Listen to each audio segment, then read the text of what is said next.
భగవంతుడి దయ వల్ల అందరూ బాగుండాలని కోరుకుంటూ నేను నిర్మలా చంద్రమౌళి. అమ్మ మార్గానికి స్వాగతం.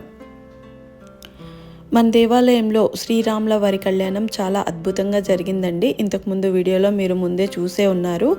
అయితే ఈ కార్యక్రమము ముందు రోజు అంటే గురువారం రోజు మార్చ్ 26వ తారీఖు అనమాట.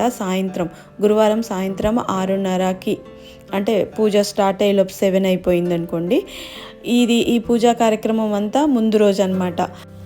సీతమ్మ వారికి, రామయ్య తండ్రికి మన దేవాలయంలో ముందు రోజే మంగళ స్నానాలు చేపించి స్వామివారిని, అమ్మవారిని పెళ్ళికొడుకుగా, పెళ్లి కూతురుగా అలంకరించడం జరుగుతుంది. అదేవిధంగా మీరు ఇంతకుముందు శివరాత్రి వీడియోస్ చూసినప్పుడు శివ కళ్యాణం అప్పుడు కూడా ముందు రోజు అదే విధంగా జరిపిస్తాం కదండి. మన దేవాలయంలో అలాగే జరిపించడం అనేది ఒక ఆనవాయితీ అనమాట. ముందు రోజే ఉత్సవమూర్తులకి మంగళ స్నానాలు చేయించి పెళ్లి కూతురుగా, పెళ్లి కొడుకుగా అలంకరణ చేసి తీర్థ ప్రసాదాలు ఇవ్వటం జరుగుతుంది. సేమ్ ఇప్పుడు కూడా రామయ్య తండ్రికి కూడా, సీతమ్మ తల్లికి కూడా అదే విధంగా చేస్తున్నాము అనమాట. ఎన్నో జన్మల పుణ్యం వల్ల భగవంతుడు నిజంగా చూడండి, వేరే చోట ఇలా ఉంటుందో లేదో నాకు తెలియదు, కానీ మన దేవాలయంలో మాత్రం శివయ్య మన చేత అలాగే జరిపించుకుంటారు, రామయ్య తండ్రి కూడా మన చేత అలాగే జరిపించుకుంటాడు. అంటే ఒక ఇంట్లో కనుక పెళ్ళి ఏ విధంగా అయితే చేస్తారో అదే విధంగా ఆ రామయ్య తండ్రి కానీ, శివయ్య కానీ మన చేత అలా చేయించుకుంటున్నారు. ఎంత భాగ్యం అండి మనదందరిది, ఎంత అదృష్టం. ఎన్ని జన్మల పుణ్యం చేసుకుంటే మనకి ఆ అదృష్టం కలుగుతుంది. ఈ పనికి స్వామివారు మనల్ని నియమించటం మన పూర్వజన్మ అదృష్టంగా మనం ఫీల్ అవ్వాలి. మనకు ఇక్కడ మూల విరాట్ శివుడే అయినా కూడా ఆంజనేయ స్వామి టెంపుల్ కూడా ఉంది కదండి. మనకి ఆంజనేయ స్వామి టెంపుల్లో గర్భగుడిలో మనకి వెనకాల ఉత్సవమూర్తులను ఈ రామ్ పరివార్ని ఉంచుతాం అనమాట. అందుకని అక్కడి నుండి ఉత్సవమూర్తులను తీసుకొచ్చి మనకి ఇక్కడ పెట్టి కళ్యాణ పందిరి మనం ఏర్పాటు చేశాం కదా. మనకు వీలైనంతలో మన పచ్చని కళ్యాణ పందిట్లో స్వామివారికి, అమ్మవారికి పెళ్లి కూతురుగా, పెళ్లి కొడుకుగా అలంకరణ అనమాట. ఫస్ట్ గణపతి పూజ, గౌరీమాత పూజ, నవగ్రహాల పూజ జరిపించటం జరుగుతుంది. ఆ తర్వాత అమ్మవారికి, స్వామివారికి మంగళ స్నానాలు, తర్వాత అలంకరణ ఉంటుంది.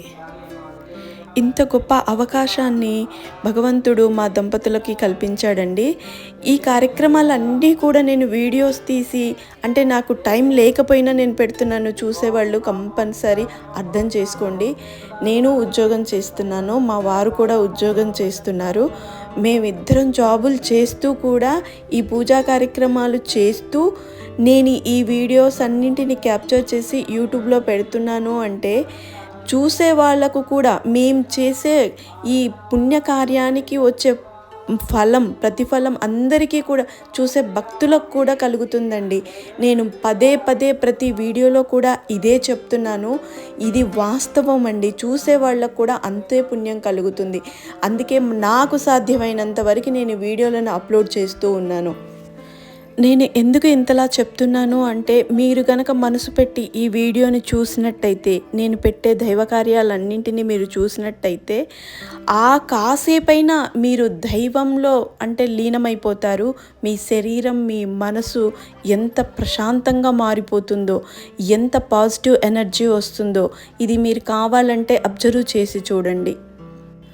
మనకు ఉత్సవమూర్తులు మట్టితో చేసినటువంటి మూర్తులు కావటం చేత కొంచెం అభిషేకం తొందరగా ముగించామండి.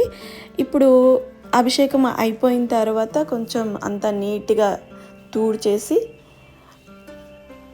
ఇప్పుడు అలంకరణ చేస్తూ ఉన్నానన్నమాట.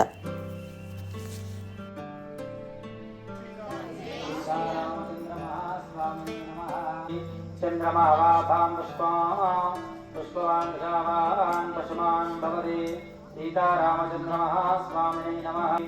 ఏవం వేదాంగం పరిమళపత్ర పుష్పాంజలి.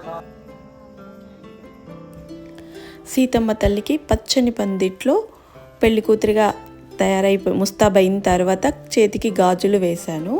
ఆ తర్వాత మెహందీ కంపల్సరీ కదా, పెళ్లి కొడుకుకి, పెళ్లి కూతురికి ఆ కళ రావాలి అంటే మెహందీ పెట్టాలి కదా. సో అందరికీ, వాళ్ళిద్దరికీ మెహందీ పెట్టాను. ఆ తర్వాత దిష్టి చుక్క, బుగ్గలకి దిష్టి చుక్క పెడితేనే ఇంకా ఆ కళ వచ్చేస్తుందండి.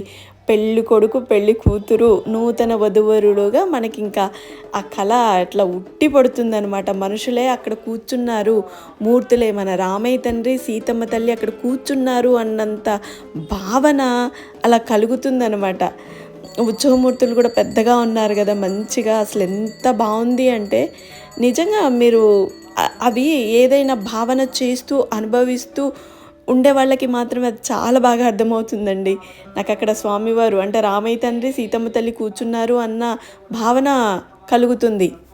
ఇంకా అమ్మవారికి స్వామివారికి నమస్కారం చేసుకున్నాం. స్వామి అందరూ బాగుండాలి, అందరూ ఆయురారోగ్యాలతో ఉండాలి, అందరూ సుఖ సంతోషాలతో ఉండాలి, అందరూ ధర్మబద్ధమైన జీవితాన్ని, ఆనందకరమైనటువంటి జీవితాన్ని, ఆరోగ్యకరమైనటువంటి జీవితాన్ని అనుభవించాలని కోరుకున్నాము. ఇంకా తర్వాత తీర్థప్రసాదాల వితరణ అన్నమాట. అందరికీ ప్రసాదం పంచుతూ ఉన్నాము. మీరు మీ అభిప్రాయాల్ని కామెంట్ రూపంలో తెలియచేయండి. ఇవాళటికి ఈ వీడియో ఇంతేనండి. మరొక మంచి వీడియోలో మళ్ళీ కలుద్దాం. జై శ్రీరామ్.